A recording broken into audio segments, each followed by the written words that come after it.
Welcome again to Adirondack Natives Historic Preservation. This is the Earl once again, and grab yourself a cup of coffee, some tea, sit down, and we're gonna do some more search of history today.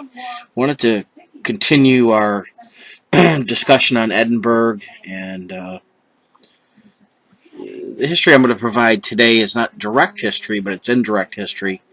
And some of it's direct, and some of it's indirect, to be more precise. And I just wanted to show you some more recent findings that I found, and I thought that would be interested, and you could research them on your or at your leisure. So today we're going to begin with, once again, this is probably one of my most favorite sites, and one of my most used research tools, which is the Schenectady Digital History Archive site, and that's going to be schenectadyhistory.org. And once you get there, you're going to type in Hudson/Mohawk Genealogical and Family Memoirs, Sampsons, SAMMONS, and the page should pop up showing you the Sampsons lineage and archival information. And the first, not the first one, but the second one is Samson, or the third one down there. This one right here. And he served during the Revolutionary War, and this documents him being one of the slaves of Sir William Johnson, and I had mentioned that first, so this is proof of that. It actually says that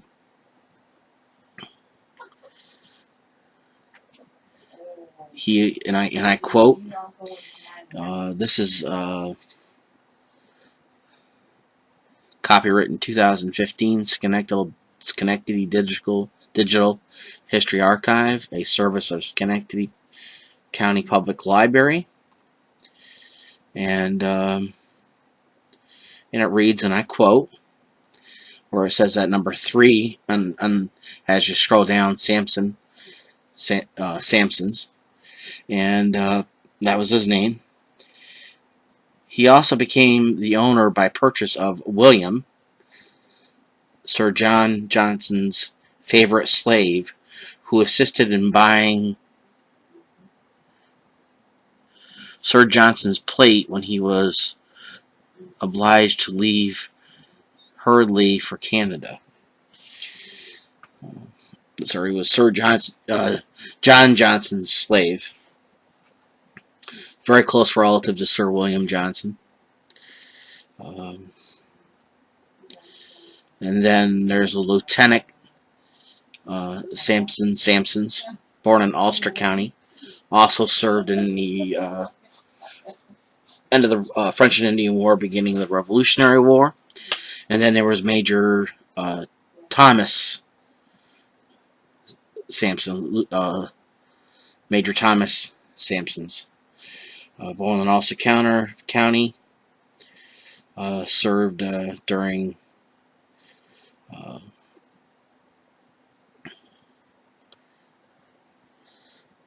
the late 1700s, early 1800s. He was a soldier in the War of 1812. And then Colonel Simeon Sampsons, which was he was a colonel of the 114th Regiment during the American Civil War. And that is some great importance, because he headed a division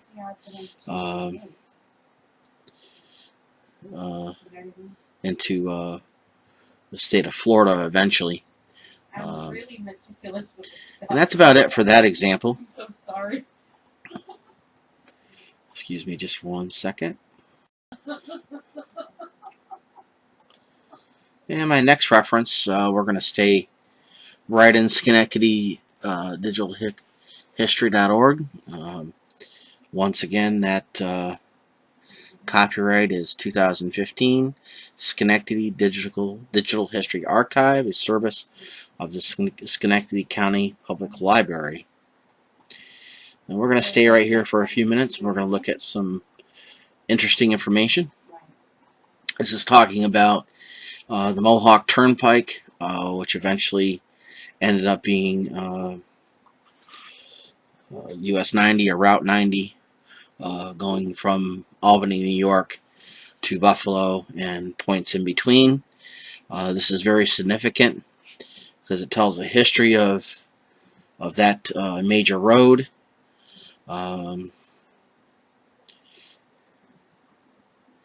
And gives you miles. It gives you history about Cherry Valley and Schoharie Valley, the old Mohawk Turnpike.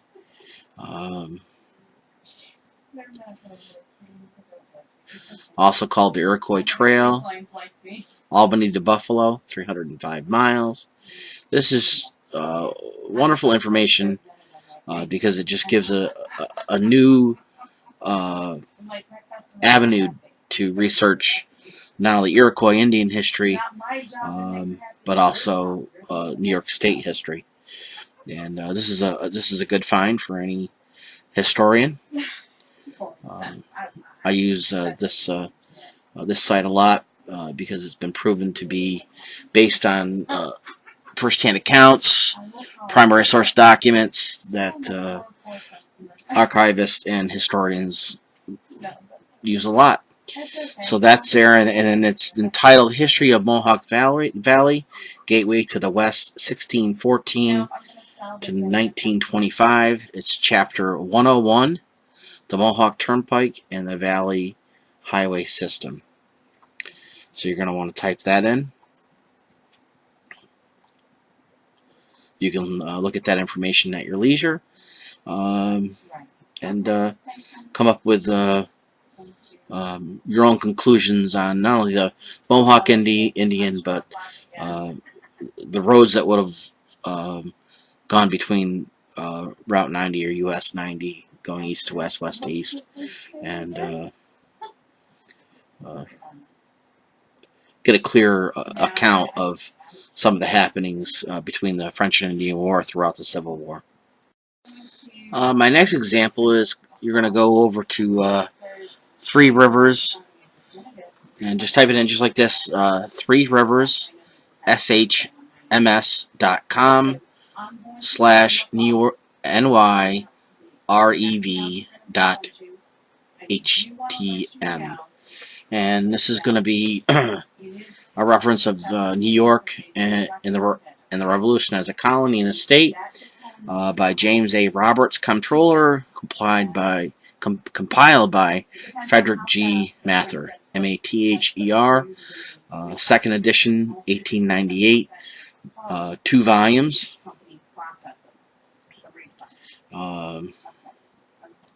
Copyright 1998 through 2003, Berry Enterprises, BERRY Enterprises.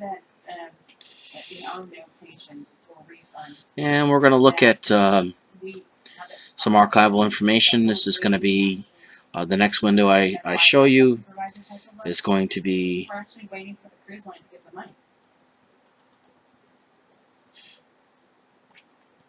do you mind holding? I mean, I can give you a call back. Okay, I'll be right back with you. Okay, yep.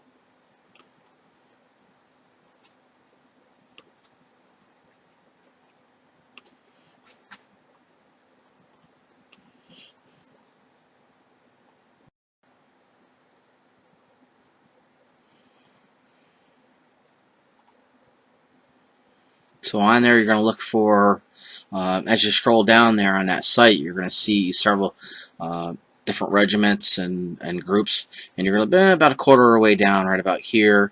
You're going to see New York Line, Levi's Unknown Regiment, and then you just click on that. I right-clicked, and then that brings you to this screen, and it gives you all the men that were under Lieutenant Abraham 10, and I'm going to spell his last name E-Y-C-K, Tenyuk, Abraham Tenyuk, I believe. Lieutenant Abraham T-E-N-E-Y-C-K. This is some of the men that served in from New York. There's quite a list here, so you can look through that, see if you have any family relatives. Good for archival information, good for family search, and it's also important to what we're talking about, because in general we are talking about New York, so I felt that this was important. There's other lists, but this one was one of the ones that popped out at me. My next example is going to be go over to whatever browser you're using and type in fulton.nygenweb.net. That's fulton.nygenweb, one word, .net /turnpike/SCHENEC 3.html. And it should come up as Charles B. Knox, GELATINE, Company Incorporated, edition of the Old Mohawk Turnpike book. And this is another archival site that I have found that talks about the Old Mohawk Turnpike. It gives greater information and greater detail, not only about the Turnpike's history, but the War of 1812, Schenectady in the War of 1812, talks about Utica, Albany, and points in between, Schenectady, Troy, Oneonta. It gives a detailed history about how that route came to be, and some of the people that were involved. Colonel Yates' house. It shows that. So this is also important information, because once again we are talking about history, and we are talking about New York history, and this is important because we want to look at everything we can find regarding Albany, Saratoga Springs. It even talks about Saratoga Springs, how the Turnpike eventually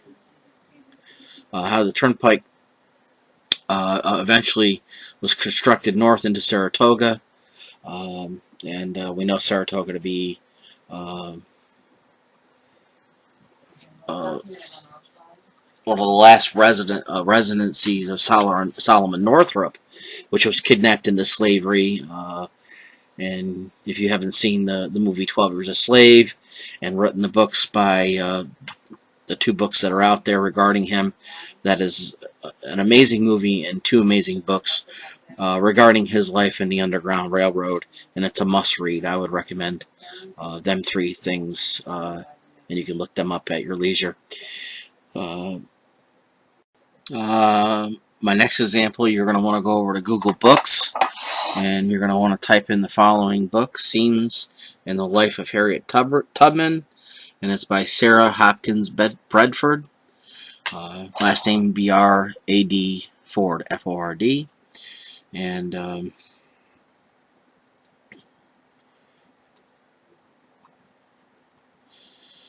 it's Auburn W.J. Moses, printers 1869.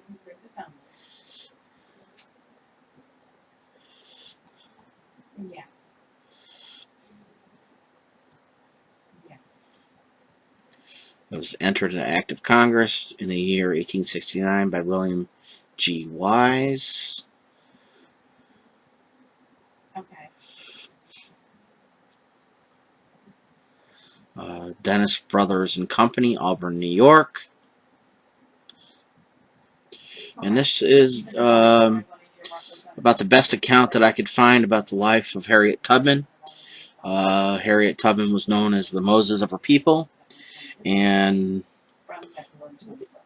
one of the founders of the Underground Railroad.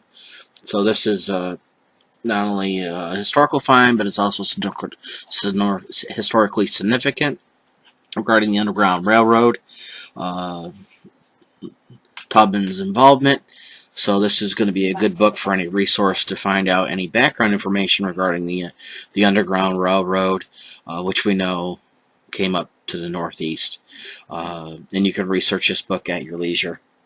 It has wonderful information, well written, and definitely a book for any American history major looking into the Underground Railroad, especially into its foundings, and because once again, history doesn't happen in a vacuum. We have to understand the root of history to understand why it's happening where we live or around where we live. So that's a good find for that. So I'm going to get out of there. Example in Google Books. Once again, the next example in Google Books that I'm going to use, and you're going to type in a memoir of Catherine R. Keyes, later of Peru, New York, and it's written by her and Samuel Keyes. Once you're there, it's located at Harvard College Library. It was given by Everett Jansen Wendell, class of 1882 of New York, and it has a date on it of 1918.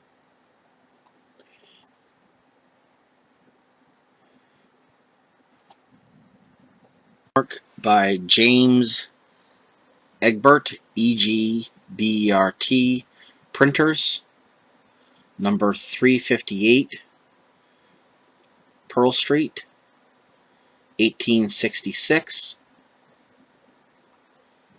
Once again, it's held in Harvard College Library. Harvard College Library.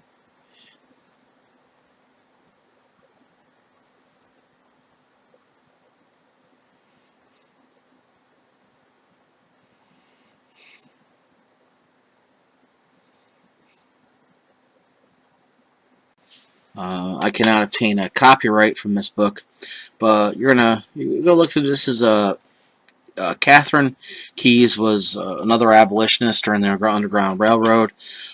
This is obviously some of her first-hand accounts. So this is a primary source document.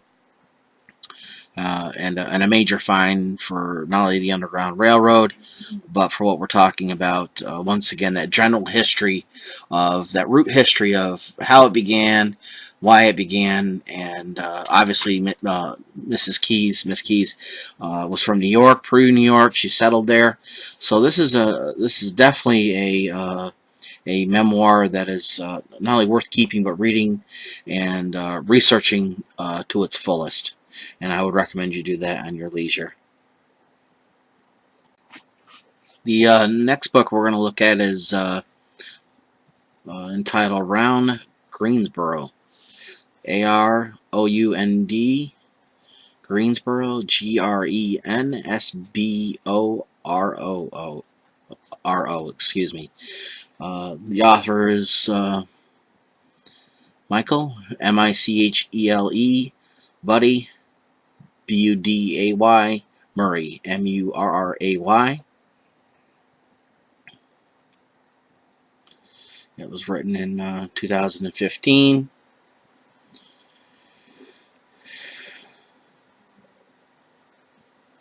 Copyright in 2015 by the author, Michael Buddy Murray, MICHELE, Buddy Murray, MURRY.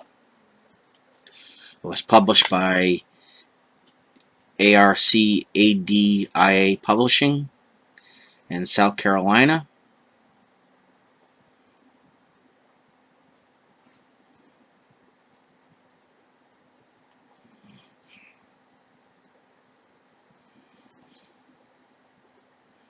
Once again, that publishing company is ARCADIA Publishing, January 2015. And that's also a great book to research the Underground Railroad. And on page Robert Peters was another abolitionist. And if you scroll down here, it shows you his house, and it was built by Robert Peters, and he was famous for his work in the Underground Railroad, and also had interconnections to Harriet Tubman, John Brown, and our last reference there. So you get a chance to look at that. It's a brief depiction of Mr. Peters, but it's helpful because it gives you the fact that he was a part of the Underground Railroad, and we know that the Underground Railroad ran from the south into the north. And I've read accounts that it even was in the next town over from here, which would be Glens Falls, New York.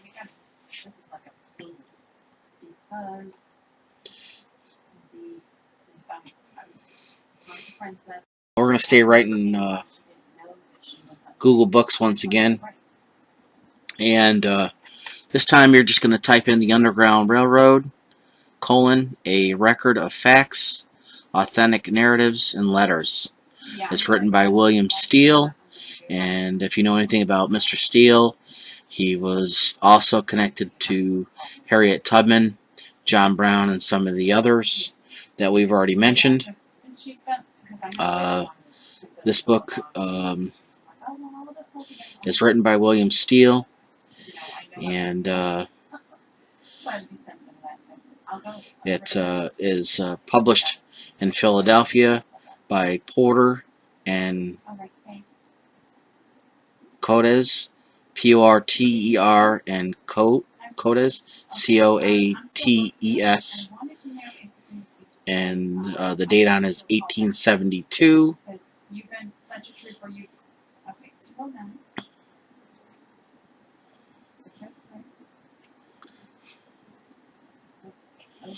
The Office of the Librarian of Congress at Washington, and it also has a JASB, JASB, looks like Rogers Company, and that's JASB.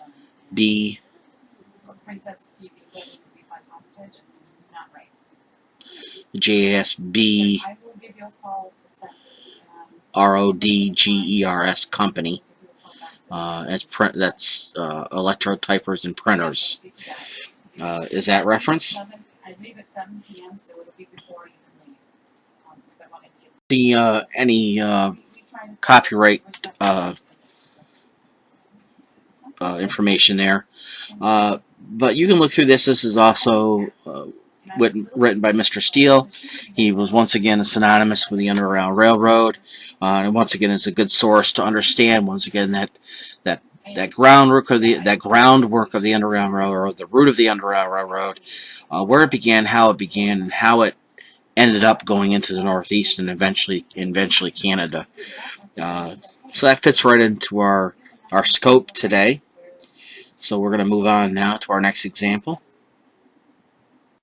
My next example is going to be go to your browser and type in northcountryundergroundrailroad.com/clintoncounty.php,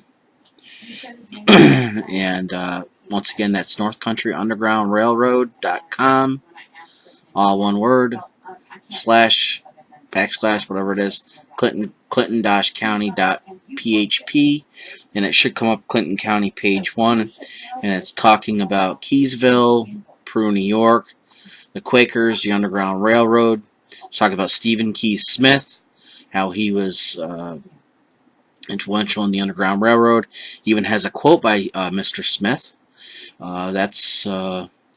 It's saying that the Underground Railroad went through Glens Falls, Albany, and Peru, and through Canada.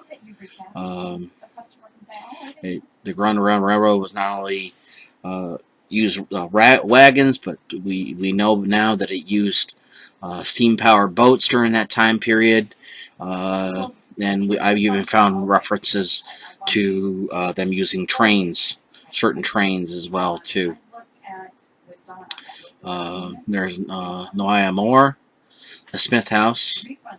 There's a photo of the Smith House. There's a photo of the Smith Barn. Stephen Kiss Smith Barn. There's a photo of it's a hiding place. This is a good find too as well. This gives you all kinds of historical information regarding the Underground Railroad, and would be considered most likely a primary source.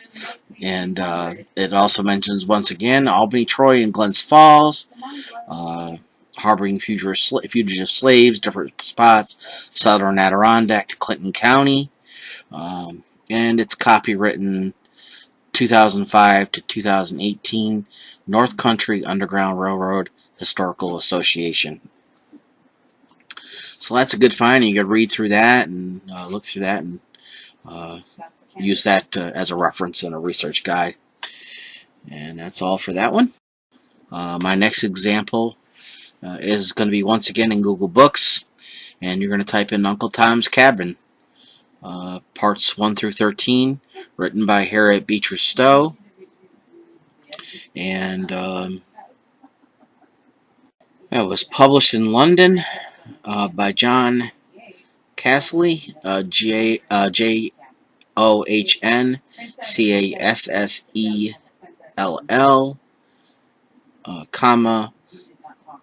Ludgate Hill, LUDGATE Hill, in 1852. The following is the copyright information for this. In compliance with the current copyright law, U.C.Library, BENDERY, produced this replacement volume on paper that met ANSI standard Z39.48-1984 to replace the IRRE PARABLY, which is the original, and the date on that is 2000, so it's copywritten USC Library, BINDERY, 2000, and it was copywritten and rewritten from the original.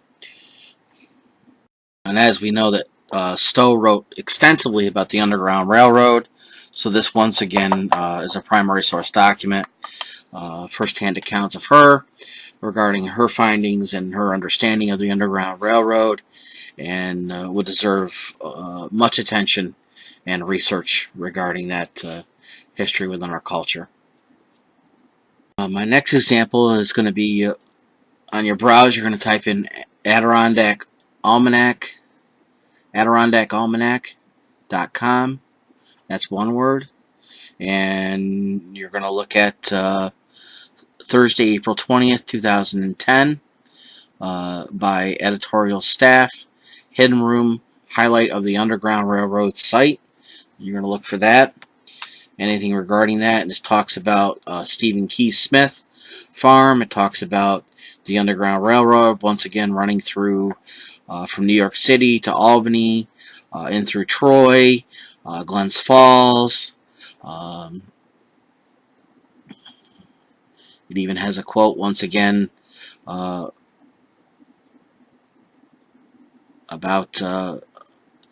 it looks like there's a quote there in the middle of the page about Mr. Smith, or that he wrote.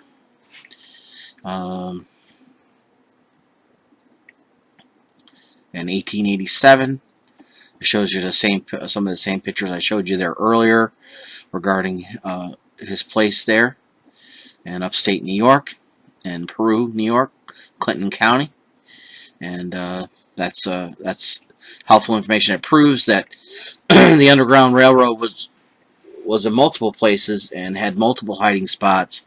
And the fact that this includes Glens Falls, and we already had a source that includes Glens Falls, and we know that there was a station in Saratoga. Edinburgh from Saratoga is not that far away, and matter of fact, Edinburgh from Glens Falls is not that far away. Within 30 minutes by vehicle, you can get there. So this just further proves my point that there was most likely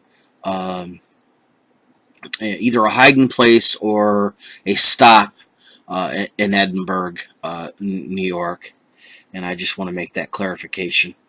Next, we're going to go over to Google Images, and we're going to type in Stephen Key Smith, 1960s, and it should come up with old photos of not only the barn where he was located and there in Peru, but photos of him, other documentation regarding the Underground Railroad, some newer photos of the house in that location, but the barn is the most significant, as we've already seen that in the previous documentation that I just showed moments ago. So you can look at that. There's definitely some old photos there that give some light onto not only who Mr. Smith was, Mr. Stephen Keys was, Stephen Key Smith was. Next, we're going to go to get to your browser and type in northcountrypublicradio.org, and when you find the search, you're going to type in Iron Leg, Underground Railroad Artifact in the Adirondack Attic, ATTIC, and it's by Andy Flynn, FLYNN. The copyright for this site is, as I'm scrolling down, 2018 North Country Public Radio, and this just gives some more information about the Underground Railroad, and shows you that that leg iron that was found in Peru, and just further information and factual evidence that the Underground Railroad not only ran through that part of upstate New York, but also the surrounding area, and that's helpful information. We're going to go back to Google Books, and we're going to type in, you can either type in the author, or we can type in the name of the book. I usually start with the name of the book. People of the Underground Railroad, a biographical directory. And it's by Tom Calarco. Calarco.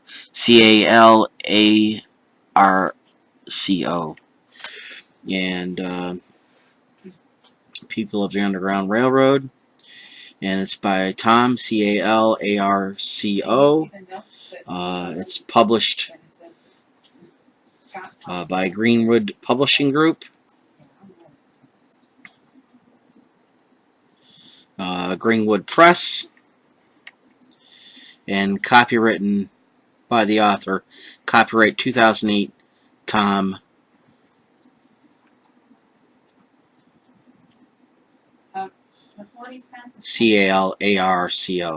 Calarco. Calarco. Sorry about that. I apologize. This is a great find for any Underground Railroad aspiring historian, and I would definitely add it to my library, as I would the others that I've mentioned today. And it deserves extensive research, which I suggest you do at your leisure. And my last reference for today is going to be go over to your browser. I'm going to type in once again it's Underground Railroad History.org, and you're going to look for Black History Month, important Underground Railroad sites to visit in upstate New York. or just type in upstate New York or something like that in the search. And you should come up with different examples. The first one is going to be the Garrett Smith house in Peterborough. The next one is going to be that sleigh glaive clamp that we just showed. And the next one we're going to see is the Stephen Key's homestead in Peru, New York. Here's a picture of that. This deserves some further research, and would be a good addition to what we've already been talking about, and further evidence. This site is copywritten 2011 through 2017, Underground Railroad History Project of the Capital Region Incorporated, INC. So, thank you for your attention today. And once again, this is Adirondack Natives Historic Preservation. And as always, I'm the Earl. You have a great day.